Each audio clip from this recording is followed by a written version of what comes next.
Assalamualaikum Ananda Solih-Solihah. Hari ini kita akan belajar mengenal tanaman di sekitarku, yaitu tanaman buah kelapa. Tahukah kamu? Kelapa atau Cocos nucifera adalah pohon palem tropis yang seluruh bagiannya bermanfaat. Buahnya terdiri dari sabut, tempurung, daging atau santan atau minyak, dan air sebagai minuman.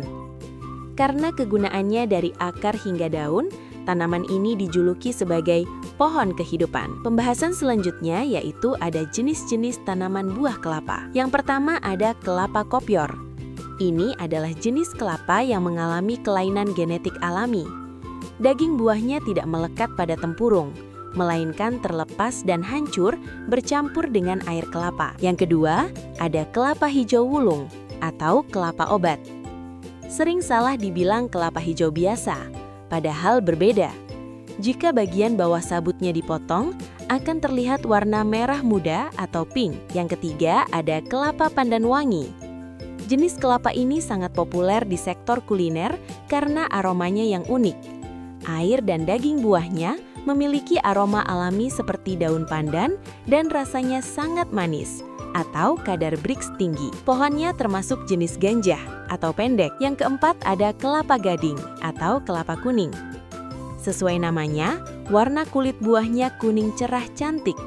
Selain bisa dikonsumsi, kelapa ini sering dijadikan tanaman hias di taman atau digunakan dalam upacara adat seperti upacara mitoni dalam budaya Jawa. Selanjutnya ada ciri-ciri tanaman buah kelapa. Pertama, ada akar.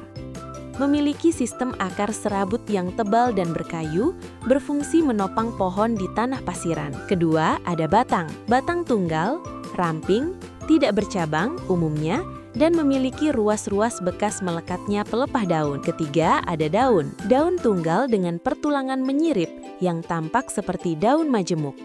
Tumbuh di puncak batang, membentuk mahkota daun. Keempat, ada bunga. Tumbuh berkelompok pada tandan atau perbungaan. Terdiri dari bunga jantan dan betina. Lalu buah kelapa terdiri dari beberapa lapisan penting. Yang pertama ada exocarp atau kulit luar. Lapisan tipis, licin dan keras yang berwarna hijau, kuning atau coklat. Yang kedua ada mesocarp atau sabut. Lapisan tebal berupa serak atau sabut. Yang ketiga ada endocarp atau tempurung. Bagian keras dan hitam yang melindungi bagian dalam buah. Yang keempat ada endosperma. Terdiri dari daging buah atau putih dan air kelapa. Yang kelima ada lembaga atau embrio, bakal tunas yang terdapat di salah satu mata pada tempurung. Pada kelapa tua, ini sering berkembang menjadi kentas.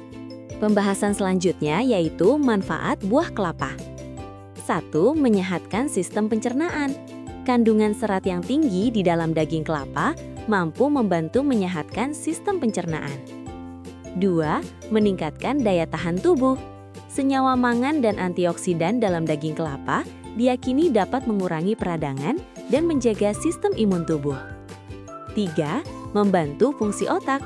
Senyawa MCT pada daging kelapa berpotensi membantu penderita gangguan memori dan fungsi otak. 4. Memperbaiki metabolisme tubuh. Daging kelapa dapat membantu meningkatkan sistem metabolisme di dalam tubuh Anda. 5. Menjaga kesehatan jantung. Lemak dalam daging kelapa dapat meningkatkan kadar kolesterol baik HDL dan menurunkan tingkat kolesterol jahat LDL. 6. Mengontrol kadar gula darah. Manfaat daging buah kelapa lainnya adalah mengontrol kadar gula darah dalam tubuh. Selanjutnya ada cara menanam buah kelapa. Berikut ringkasan cara menanam kelapa agar cepat tumbuh. 1. Pilih bibit. Gunakan kelapa tua bertunas, tinggi 30-50 cm. Kemudian, buat lubang 60 x 60 x 60 cm. Campur tanah dengan pupuk kandang. Kemudian, cara tanam. Masukkan bibit, timbun buahnya saja. Biarkan tunas muncul di permukaan. Perawatan, siram rutin di awal tanam dan beri pupuk NPK secara berkala. Tips, tanam di awal musim hujan dan pastikan lokasi terkena sinar matahari penuh. Pembahasan terakhir ada olahan buah kelapa. Kelapa sering disebut pohon kehidupan karena setiap bagiannya bisa diolah menjadi sesuatu yang bermanfaat. Berikut adalah beberapa olahan tanaman buah kelapa. Ada briket batok kelapa, Ada santan kelapa, ada minyak kelapa, dan es kelapa. Olahan makanan ada nata de coco, es teler, dan klaper tart.